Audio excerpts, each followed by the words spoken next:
Good morning, students. Welcome to yet another English class. Today we will begin with a new lesson, which is a famous fable, The Peacock and the Crane. Children, fables are the stories in which the animals often act as the characters and display human personality traits and qualities. Fables always have a moral lesson. Aesop's fables, Panchtantra tales are some examples of fables. Let us read the story of the peacock and the crane together and find out what this fable wants to teach us. The Peacock and the Crane. There was once a very conceited peacock who had a gorgeous tail like no other bird. So, when he met a crane one day, the peacock scoffed at the crane's colorless and dull feathers and immediately spread his own colorful tail for the crane to see and admire. "Look at my feathers," he boasted. "How they shine in all the colors of the rainbow, while yours are so pale. I'm dressed like a king." "That's true," the crane answered, "but I can fly high above, among the clouds and the stars, and I can see all the beauty of the earth in all its glory, while you live down here just like any other cock. Fine feathers don't make fine birds."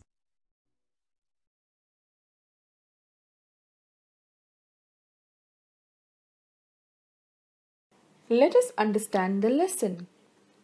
There was once a very conceited peacock who had a gorgeous tail like no other bird.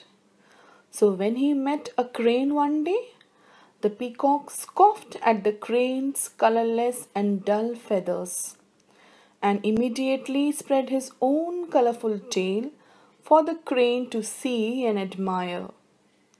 "Look at my feathers," he boasted. "How they shine in all the colors of the rainbow, while yours are so pale. I'm dressed like a king." Children, you all know that peacock is a beautiful bird and is our national bird also. But the peacock that we are talking about is a character of our fable. It was very conceited and proud. Why was he proud, children? Yes, correct, because of his beautiful feathers.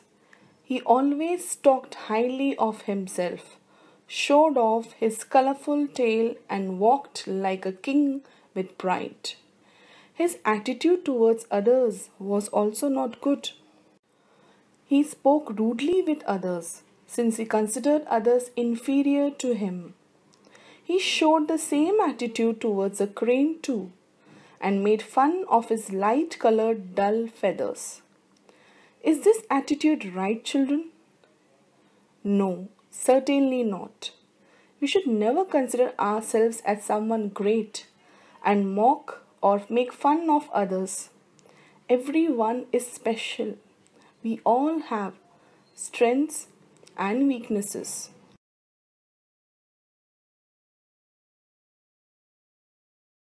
Let us see what was the crane's reply.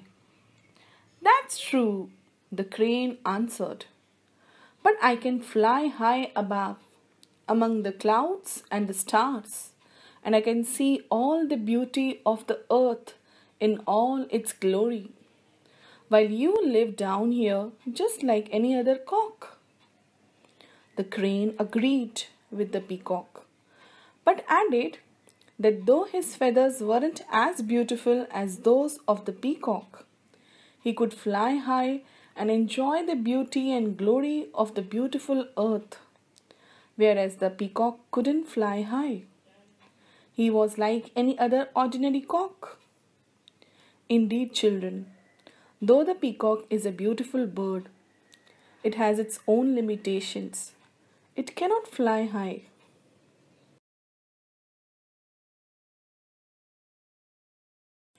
Children, what do we learn from this short yet meaningful story? The outward appearance is not important at all. Things or people that look good or impressive from outside may not be truly good or useful. The outward beauty does not guarantee the usefulness or worthiness of a person or thing. That's what this famous saying, fine feathers don't make fine birds, warns us about. Other sayings or proverbs which have the same meaning are all that glitters is not gold, or do not judge a book by its cover. These sayings too warn us against making the mistake of giving more importance to the outward appearance of a person or thing without knowing its true value. Children, imagine if the peacock from the story was friendly and good natured rather than proud and conceited. What would he say to the crane? The peacock would probably say, "Hello, crane, do you know how much I admire your ability to fly high in the sky? I have heard that you and your friends fly in perfect formation over Mount Everest for hundreds of miles every year. That really amazes me. Although I have beautiful, colorful, shining feathers, I cannot fly like you. How I wish I could fly among the clouds and see all the beauty of the earth in all its glory."